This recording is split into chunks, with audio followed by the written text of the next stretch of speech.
बिस्मिल्लाहिर्रहमानिर्रहीम। अस्सलाम वालेकुम। आप देख रहे हैं हालात। मैं हूँ सईद चौधरी।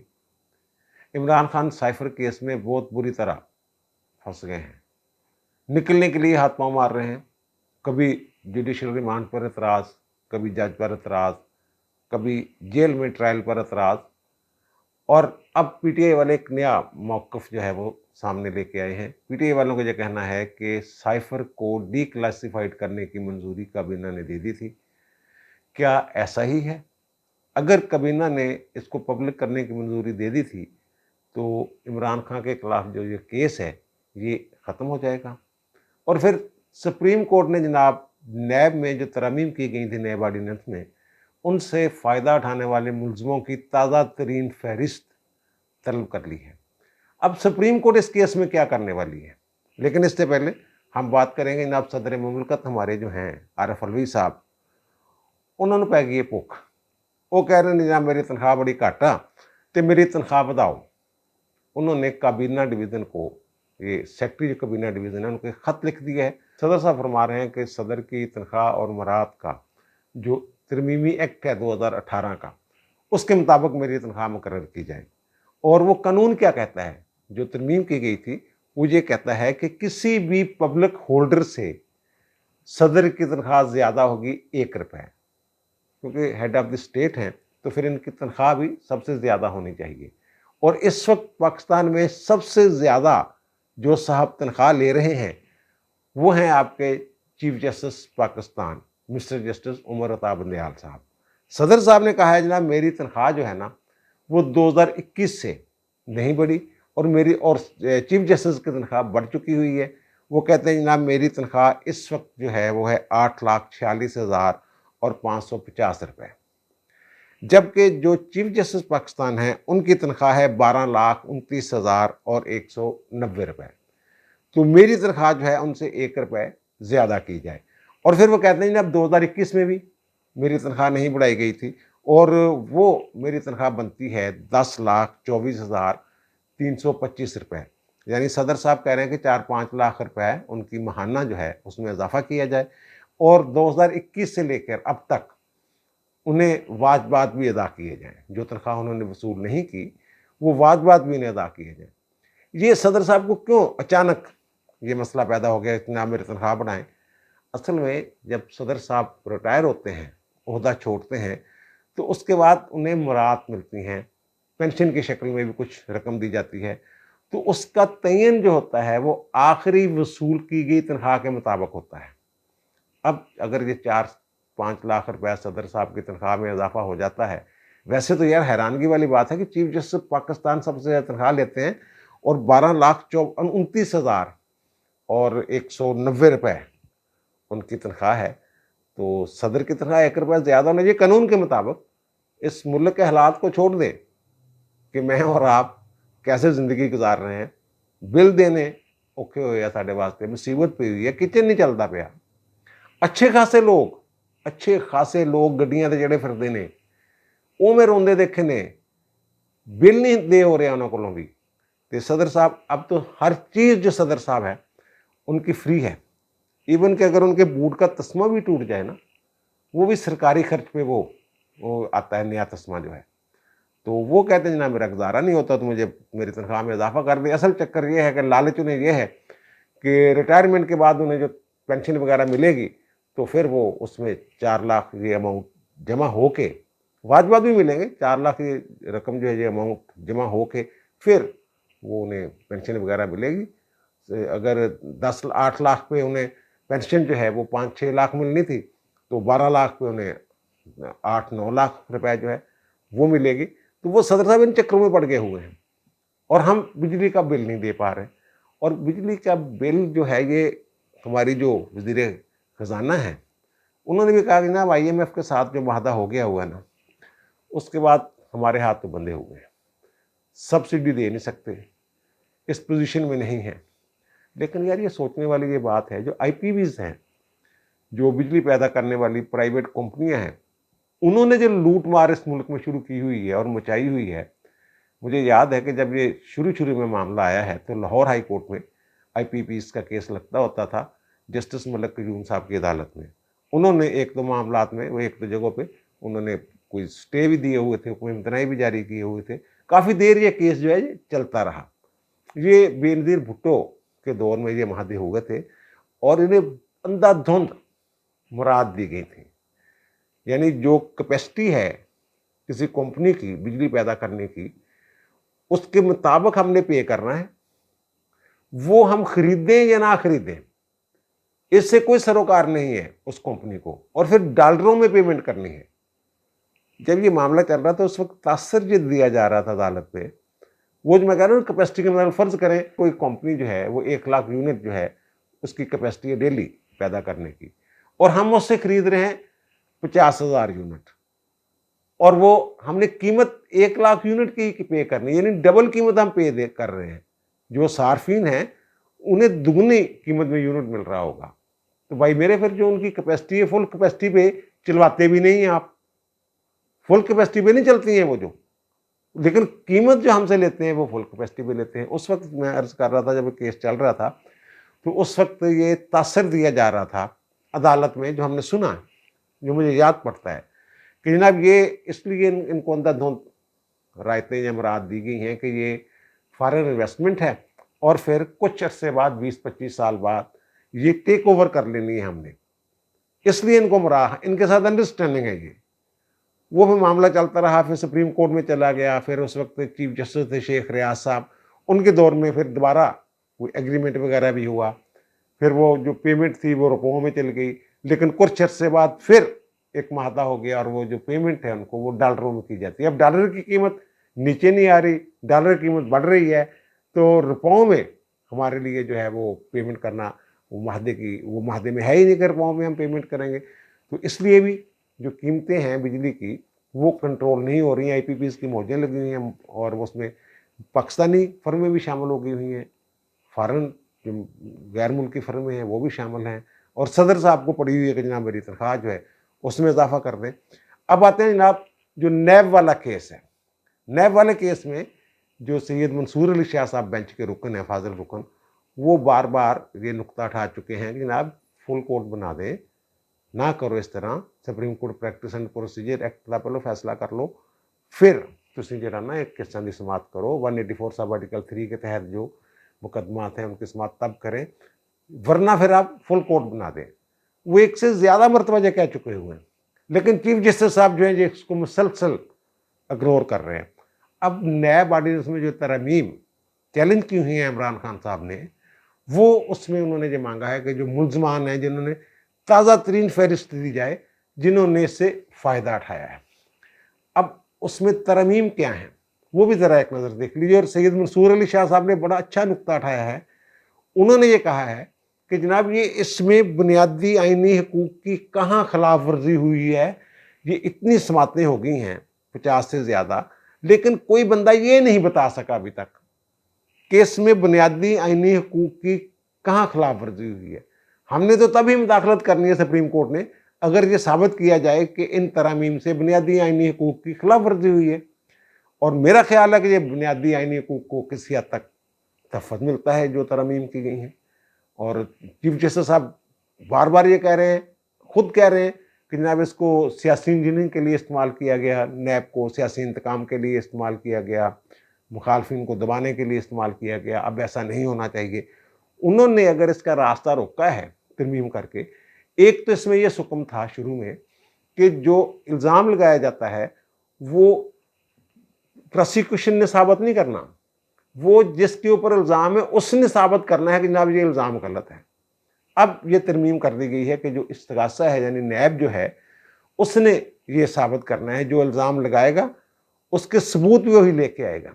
और इसमें एक और बहुत बड़ी जो ज़्यादा जिसकी डिस्कशन नहीं हो रही मामले की, वो जो MLA होता था ना, MLA यानी म्यूचुअल लीगल असिस्टेंट, जो एक रियासत से दूसरे रियासत के साथ मामला होता है कि बाहमी कानूनी मावनत का जो स्टेट टू स्टेट होता है कि वहाँ से अगर कोई किसी मुल्क से कोई दस्तावेज़ आती थी, शहादत आती थी, तो उसे पहले कानून के मुताबिक प्रूव्ड समझा जाता है कि तस्लीम शुदा, ये दुरुस्त है, मुसल्लमा चीज़ है।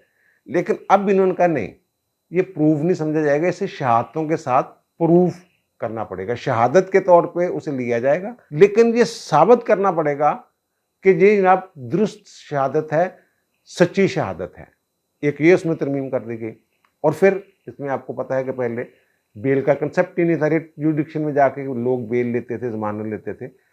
اب اس میں انہوں نے ضمانت کا حق دے دیا ہے، اور اسی حق کی بنیاد پہ عمران خان نے ضمانت کروائی، جو القادر ٹرسٹ والا کیس ہے اور 19 کروڑ جو پاؤنڈ والا معاملہ ہے اس میں، اور اسی کیس میں عبوری ضمانت پر ہیں بشرا بیگم۔ بشرا بیگم نے بھی اسی قانون کے تحت جو عدالت احتساب عدالت وہاں سے انہوں نے، اور جج بھی وہی ہیں ابوالحسنات محمد ذوالقرنین، جن پہ انہوں نے اعتراض لگایا ہوا خصوصی عدالت والا جو معاملہ ہے، انہوں نے اعتراض کیا ہوا کہ جناب یہ جج نہ سنے میرا معاملہ۔ تو وہ اب جب جائے گی وہاں لسٹ تو پھر ان دونوں کا نام بھی وہاں آئے گا۔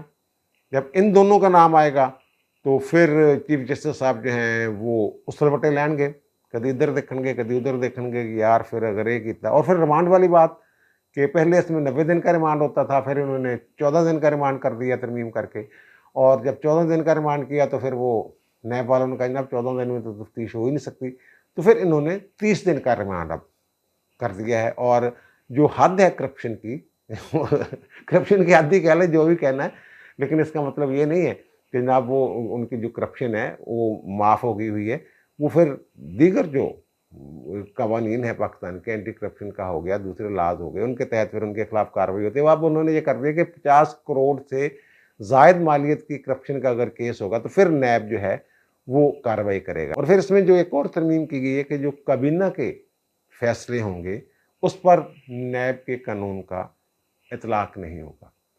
اب جو مجھے لگ رہا ہے، جو انڈرسٹینڈنگ لگ رہی ہے، وہ یہ ہے کہ جو سید منصور علی شاہ صاحب بات کر رہے ہیں بار بار کہ جناب یہ پارلیمنٹ پہ چھوڑ دیتے ہیں معاملہ۔ اب جب اس میں اپنے پیارے پھنسیں گے بشرا بیگم، عمران خان، تو پھر یہ معاملہ وہ جو منصور علی شاہ صاحب کر رہے ہیں اسی طرف جاتا ہوا مجھے نظر آ رہا ہے کہ جناب یہ آنے والی پارلیمنٹ پہ چھوڑ دیا جائے۔ یہ ٹھیک ہے جو اس میں سکم ہے جو بھی ہے ان کی نشاندہی کر دی جائے، اور پھر رہنما اصول دے کر معاملہ جو ہے یہ آنے والی پارلیمنٹ پر چھوڑ دیا جائے۔ اس طرح کا مجھے لگ رہا ہے۔ ویسے یہ نہیں مجھے لگ رہا کہ جناب یہ تمام ترامیم جو ہیں ان کو کالعدم کر دیا جائے گا۔ وہ تیزی بڑی دکھا رہے ہیں ویسے کہ جناب میرے پاس وقت کم ہے، چیف جسٹس صاحب کہہ رہے ہیں کہ جلدی جلدی اس کا فیصلہ کرنا ہے، لیکن فیصلہ کرنا ان کے لیے اتنا آسان نہیں ہوگا جتنا سمجھا جا رہا ہے۔ اب بات ہے جناب سائفر والا کیس، اس میں عمران خان صاحب بڑی بری طرح پھنس گئے ہوئے ہیں۔ اب یہ کبھی کہہ رہے ہیں کہ جناب وہ تو ان کو اختیار ہی نہیں تھا، ابوالحسنات محمد ذوالقرنین جو خصوصی عدالت بنائی گئی ہے آفیشیل سیکریٹس ایکٹ کے تحت، اس کو اختیار نہیں تھا میرا وہ ریمانڈ دینے کا، جوڈیشل ریمانڈ دینے کا۔ وہ کل میں نے اس پہ تفصیل سے بات کر دی تھی کہ کیسے اگر بندہ کسی اور مقدمے میں جیل میں ہو، سزا بھگت رہا ہو، تو پھر اس سے انکوائری کیسے ہوتی ہے، تفتیش کیسے کی جاتی ہے۔ تفتیش مکمل ہو چکی ہوئی ہے، اور اٹک جیل میں اس کیس کی سماعت ہوئی ہے، وہاں یہ پیش ہوئے ہیں عمران خان صاحب، اور ان کیمرہ بند کمرے میں وہ سماعت ہوئی، اوپن سماعت نہیں ہے یہ۔ تو وہ انہیں مزید 14 دن کے لیے انہوں نے کہا جناب تو جیل کی رہنا 14 دن مزید۔ انہوں نے بہرحال بیل اپلیکیشن جو ہے وہ دے دی ہے ضمانت کے لیے۔ جب بندہ جوڈیشل ہو جائے تو اس کے بعد وہ بیل کے لیے اپلائی کر سکتا ہے، جسمانی ریمانڈ کے دوران بیل کے لیے اپلائی نہیں کر سکتا۔ تو انہوں نے بھی درخواست دے دی ہے، اور شاہ محمود قریشی صاحب نے بھی بعد از گرفتاری ضمانت کی درخواست دے دی ہے، اور دونوں کے لیے 2 ستمبر کی تاریخ جو ہے وہ مقرر کر دی گئی ہے ابوالحسنات محمد ذوالقرنین کی عدالت کی طرف سے۔ اچھا، کل کے بھی لاگ میں نے یہ عرض کیا تھا کہ اس کی تفتیش جو ہے وہ مکمل ہوگی ہوئی ہے، اب چالان کا مرحلہ شروع ہونے والا ہے۔ جو جج صاحب ہیں جیل میں سماعت کے دوران انہوں نے FIA کو یہ ہدایت کی ہے کہ اس کیس کا چالان سبمٹ کیا جائے۔ جب چالان سبمٹ ہو جائے اور ٹرائل شروع ہو جائے تو پھر بھی ضمانت کا جو مرحلہ ہے وہ رک جاتا ہے، پھر ضمانت نہیں ہوتی کہ جناب چالان سبمٹ ہو گیا، جلدی جلدی 30 دن کے اندر اندر اس کا فیصلہ ہو جانا ہے۔ یہ تو ہے ایک اسپیشل قانون نا کہ 30 دن کے اندر فیصلہ ہونا ہے، تو 30 دن کے اندر اندر فیصلہ ہو جانا جناب، پھر فیصلے کا انتظار کریں۔ اگر بیگنا ہوں گے تو آپ باہر آ جائیں گے، اگر گناہ گار ہوں گے تو پھر 30 دن باہر رہ کے آپ نے کیا کرنا ہے، تو جیل تو کاٹنی ہے آپ نے۔ تو وہ، اور دوسری طرف انہوں نے इस्लामाबाद हाई कोर्ट में चैलेंज कर दिया है जनाब नोटिफिकेशन को कि जेल के अंदर जो ट्रायल हो रहा है उसको उन्होंने चैलेंज कर दिया है, और जो अबुल हसनात मोहम्मद जुल्करनैन का नोटिफिकेशन हुआ है बतौर खसूसी अदालत के प्रिजाइडिंग ऑफिसर के तौर पे, जज के तौर पे, तो उसको उन्होंने चैलेंज किया जनाब वो अहलियत की शराइत पे पूरा नहीं उतरते। इस पर कुछ दफ्तर ने तकनीकी एतराज़ात लगाए हैं, तो इसकी chief justice Islamabad high court आमर फारूक साहब जो हैं वो एतराज़ केस के तौर पे समाअत करेंगे। अगर वो एतराज़ात मुस्तरद कर देते हैं जो रजिस्ट्रार ऑफिस की तरफ से लगाए गए हैं, तो फिर इस केस को बाकायदा समाअत के लिए मुकर्रर किया जाएगा। वो खुद भी इसमें नोटिस जारी कर सकते हैं, उसी वक्त कार्रवाई शुरू कर सकते हैं। अब ये कह रहे हैं पीटीआई वाले कि जनाब जो साइफर है इसको डीक्लासिफाइड करने की मंजूरी दे दी थी काबीना ने, ये कहा जा रहा है इनकी तरफ से। अब इमरान खान साहब की काबीना के जो अरकान थे उनमें से एक साहब जो अब प्रेस कॉन्फ्रेंस कर चुके हुए हैं, तो मैंने उनसे पूछा कि जनाब मैं आपका नाम ले सकता हूँ? उन्होंने कहा यार मेरा नाम ना लेना, मैंने कौन सा गवाही देने जाना है। तो वो कहते हैं गवाही शवाही तो नहीं देनी किसी ने जो प्रेस कॉन्फ्रेंस करके गए हुए, तो गवाह तो वही रह गए, आज़म खान साहब रह गए, और उस वक्त के सेक्रेटरी खारजा रह गए, और फिर वजारत कानून के कुछ लोग हैं वो रह गए, और कैबिनेट सेक्रेटरी जो है वो रह गए जिन्होंने गवाहियाँ देनी हैं, और उनकी गवाहियाँ जो हैं वो इमरान खान के हक में आती हुई नज़र नहीं आ रही। वो जो इनके काबीना के रुकन है साबिक प्रेस कॉन्फ्रेंस जो कर चुके हुए हैं, वो ये कहते हैं कि ये मामला आया था, काबीना में आया था, काबीना के सामने साइफर रखा गया था, ये दुरुस्त बात है, लेकिन उसको डीक्लासिफाइड करना या ओपन करना पब्लिक के लिए, इस पे अभी डिबेट चल रही थी। वो कह रहे थे कि हमारी तरफ से तो मंजूरी थी, लेकिन इंतज़ामिया की तरफ से मुखालफत की जा रही थी। सेक्रेटरी कैबिनेट डिवीज़न ने वो कहते हैं मुखालफत की, सेक्रेटरी खारजा ने मुखालफत की, और वजारत कानून की तरफ से भी इसकी मुखालफत की जा रही थी कि जनाब अगर आप हम इसको डीक्लासिफाइड कर भी देंगे तो फिर भी जो ऑफिशियल सीक्रेट्स एक्ट है उसके ज़ुमरा में आएगा, ये मामला ऐसे डीक्लासिफाइड नहीं होता जैसे आप करना चाह रहे हैं। और फिर ये बात सामने आई है कि इन्होंने जो साइफर है जलसा आम में जब लहराया था वो पहले लहराया था, यानी ओपन पहले कर दिया था। काबीना के इजलास में ये मामला बाद में आता है, और काबीना के बाद ये जो कौमी सलामती कमेटी है हमारी, जिसमें मुसल्लह अफवाज के सरबराहान भी होते हैं, उनके सामने रखा गया था, और ये काबीना में ये फैसला किया गया था कि ये जो साइफर है इसको सदर को भेज दिया जाए, इसको चेयरमैन सेनेट को भेज दिया जाए, स्पीकर कौमी असम्बली को भेज दिया जाए, और सुप्रीम कोर्ट के चीफ जस्टिस को भेज दिया जाए। वो कहते हैं कि उस वक्त तक ये मामला था ही नहीं कि जनाब इसकी जो है इसको डी नोटिफाई करना है। और दूसरा ये कि जो मीटिंग मिनट्स हैं वो कैसे पेश करेंगे हम?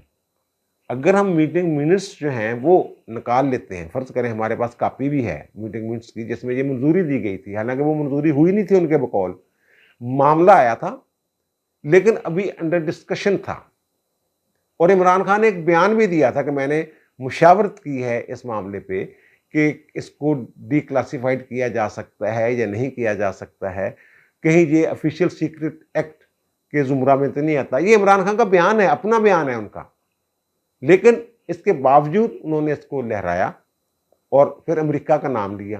पहले तो इन्होंने कहा ना वो जैसे ज़बान जो है वो गोता खा जाती है, तो बाद में इन्होंने कहा हाँ अमेरिका की तरफ से धमकी आई है, तो फिर कहा नहीं नहीं नहीं नहीं, नहीं अभी मेरे मुंह से नाम निकल गया अमेरिका का। आपको याद ही है ना जो खान साहब का बयान आपने सुना होगा। अब मसला ये हो गया होगा, अगर मीटिंग मिनट्स में ये डिस्कशन मौजूद है तो फिर वो मीटिंग मिनट्स की कॉपी कैसे अदालत में पेश करेंगे? क्योंकि मीटिंग मिनट्स जो है वो खुद एक सीक्रेट डॉक्यूमेंट है। जैसे ये साइफर एक सीक्रेट डॉक्यूमेंट है, इसी तरह जो मीटिंग मिनट्स होते हैं वो भी सीक्रेट डॉक्यूमेंट होते हैं, वो पब्लिक नहीं किए जा सकते। हाँ, अदालत तलब कर सकती है, ये जाएं वहाँ जाएं, जाके कहें जनाब वो मीटिंग मिनट्स मंगवा लें, और मीटिंग मिनट्स में एफआईए जो हमारे फेडरल लॉ ऑफिसर हैं उनसे मेरी बात हुई है, उनका जनाब हमारे रिकॉर्ड के मुताबिक इसकी मंजूरी डीक्लासिफाइड करने की नहीं दी गई थी। और दूसरी बात यह है कि अगर डीक्लासिफाइड करने की मंजूरी दे दी गई थी काबीना की तरफ से, तो काबीना की उस मंजूरी की उस वक्त तक कोई हैसियत नहीं है जब तक उसका नोटिफिकेशन जारी ना हो, गजट नोटिफिकेशन। जैसे अब फर्ज करें कि पेट्रोल की कीमतों का मामला है, कबीना मंजूरी देती है कि ना 5 रुपये, 10 रुपये, 15 रुपये कीमत में इजाफा कर दिया जाए। जब तक कबीना के फैसले की रोशनी में नोटिफिकेशन जारी नहीं हो जाता, उस वक्त तक उस फैसले की कोई हैसियत नहीं है। अब इसका नोटिफिकेशन मौजूद नहीं है, डी क्लासिफाइड करने का, इसको साइफर को अवाम के सामने रखने का या पब्लिक करने का ये मौजूद नहीं है। अगर इन्होंने किया था तो फिर उसको, ये पूरे का पूरा साइफर जो है ये अवाम के सामने क्यों नहीं रखा है इन्होंने? पूरे का पूरा रखने, अपनी मर्जी के मंदरजात बताते रहे हैं। हमें तो उस वक्त पता चलता है इसकी तफसीलात का जब एक अमरीकी अदारा इसके मंदरजात जो है वो छाप देता है, और वो सहाफ़ी भी कौन है? जो इमरान खान साहब का इंटरव्यू करके गए थे, उन्होंने वो छापा है। और इमरान खान साहब कह रहे हैं जनाब साइफर गुम हो गया है, वो नोटिफिकेशन मौजूद नहीं है। जब तक नोटिफिकेशन, गजट नोटिफिकेशन जारी ना हो, कबीना के फैसले की कोई हैसियत नहीं है, ओपन नहीं किया जा सकता था। अब मुझे, जहाँ तक मेरा ख्याल है कि अमेरिका में 20 साल बाद जो सरकारी दस्तावेजात हैं वो ओपन कर दी जाती हैं। वो ऐसे ही ओपन नहीं कर दी जाती कि जनाब 20 साल पूरे हो गए और मैं गया और मैंने कहा जनाब ये दस्तावेज दे दें, 20 साल पूरे हो गए। नहीं नहीं नहीं नहीं, वहाँ भी जब उन्हें बाकायदा एक हुक्मनामे के जरिए डीक्लासिफाइड किया जाता है और बताया जाता है कि फ़लाँ फ़लाँ फ़लाँ जो दस्तावेज़ात हैं या कागज़ात हैं या रिकॉर्ड है वो हमने डीक्लासिफाइड कर दिया है, फिर वो पब्लिक किया जाता है। इन्होंने ऐसा कुछ नहीं किया। मेरी इत्तला के मुताबिक कोई नोटिफिकेशन मौजूद नहीं है। मीटिंग मिनट्स जो हैं वो अधूरे हैं, किसी नतीजे पर नहीं पहुँचे हुए, और खान साहब ने साइफर कर दिया वो गुम। और खान साहब जो है ये ऑफिशियल सीक्रेट एक्ट जो लगी हुई है उनके ऊपर दफात, ये डीक्लासिफाइड वाले नुक्ते की बुनियाद पे उसमें से निकलते हुए नजर नहीं आ रहे। अब जब जाते जाते बात करते हैं, वजारत कानून ने सदर मुमलकत को जवाब दे दिया, खत लिख दिया उन्होंने। सदर ने उन्हें खत लिखा, तो आपको याद होगा जब इलेक्शन कमीशनर को, चीफ इलेक्शन कमीशनर को सदर ने बुलाया था और कहा था जनाब आए, मैंने तारीख देनी है आइन के आर्टिकल 48 सब आर्टिकल 5 के तहत इलेक्शन की, जनरल इलेक्शन की। तो इलेक्शन कमीशन ने कहा जनाब आपका तो इख्तियार ही नहीं, आपने तो असम्बली तोड़ी नहीं, आपने तो एडवाइस पे तोड़ी है और आप पाबंद थे एडवाइस पे, बस वज़ीर आज़म की एडवाइस पे आपने काम करना था। अगर आप 58 सब आर्टिकल 2 के तहत तोड़ते असम्बली, फिर आपका इख्तियार था। आपने तो 48 सब आर्टिकल 5 के तहत तोड़ी है, तो वो आपका कोई इख्तियार नहीं है, आप उसमें तारीख नहीं दे सकते। तो उन्होंने वजारत कानून को खत लिखा था। वजारत कानून ने कहा हाँ जी बिल्कुल ठीक है, नहीं जो कानून बन गया हुआ इलेक्शन एक्ट, उसमें लिखा हुआ है कि जनाब ये तारीख जो है इलेक्शन की, ये इलेक्शन कमीशन ने देनी है, तो आपका ये इख्तियार नहीं है। उन्होंने वही बात की 58 वाली, 58(2) वाली। तो लेकिन उन्होंने साथ ही लिख लिया है, अगर ये मान भी लिया जाए कि आर्टिकल 48 सब आर्टिकल 5 के तहत वज़ीर आज़म की एडवाइस पे असम्बली तहलील करने के बाद आप तारीख देने का इख्तियार रखते हैं, आपके पास है ये इख्तियार, तो वो कहते हैं फिर आप सिर्फ कौमी असम्बली की तारीख दे सकते हैं। सूबों की जो तारीख है इलेक्शन की वो गवर्नरों ने देनी है। 3 सूबे जो हैं वहाँ गवर्नरों ने वज़ीर आला की एडवाइस पे असम्बली तोड़ी है, केपी में, बलूचिस्तान में और सिंध में। पंजाब वाले जो हैं उन्होंने 48 घंटे गुजरने दिए थे, उन्होंने असम्बली तहलील नहीं की थी, साइन नहीं किए थे। बाकी सब ने 48 घंटे के से पहले ही वो जो है असम्बलियाँ जो है तहलील कर दी थी। वो कहते हैं 105 के तहत फिर वहाँ सूबाई असम्बलियों का तो उनको देना चाहिए। भाई इसमें क्या कबाहत है? इसमें वफाक के वो सरबराह हैं सदर जो हैं, और जो गवर्नर है वो वफाक के नुमाइंदे होते हैं सूबों में, तो उनका इजलास बुला ले, वफाकी कबीना बुला ले, बैठा ले, सब बैठ के तय कर लें जनाब कि कौन एक एक तारीख पे यकसू होके कर लें। लेकिन ये मामला जाना सुप्रीम कोर्ट नहीं है। इसमें जो आरा हैं वो बुरी तरह तकसीम हो चुकी हुई है दोनों तरफ से। लेकिन जो वज़नी दलील है ना उन लोगों की है, वो ये कहते हैं कि तारीख का इख्तियार जो है देने का वो सदर के पास है।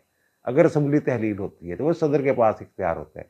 हाँ, ये एक नुक्ता उन्होंने जो उठाया है, इसमें वजन है कि जनाब सदर जो है वो सिर्फ कौमी असम्बली की तारीख, आइन में यही लिखा हुआ है कि कौमी असम्बली की तहलील के बाद वो इलेक्शन की तारीख देगा। तो सूबों की तारीख गवर्नर ने भी देनी होती है। लेकिन अगर बैठ के बाहमी इफ़ाम व तफ़हीम के साथ एक डेट पे एका किया जा सकता है, और जो कुव्वतें हैं कि पाकिस्तान में इलेक्शन ही ना हो, आगे चले जाएँ। लेकिन जो भी है, ये फरवरी में इलेक्शन हो जाने, ये मैं पहले भी बता चुका हूँ, ये तय हो गया हुआ है। बाकी सारा जो भी है गूंगों के अंदर मिट्टी शिट्टी झाड़ते चूड़ते रहना। अब दीजिए मुझे इजाज़त, इंशाल्लाह दोबारा मुलाकात होगी नए भी इलाके के साथ। अल्लाह ताला आप पर, मुझ पर, हम सब पर मेहरबान रहे। अल्लाह हाफ़िज़।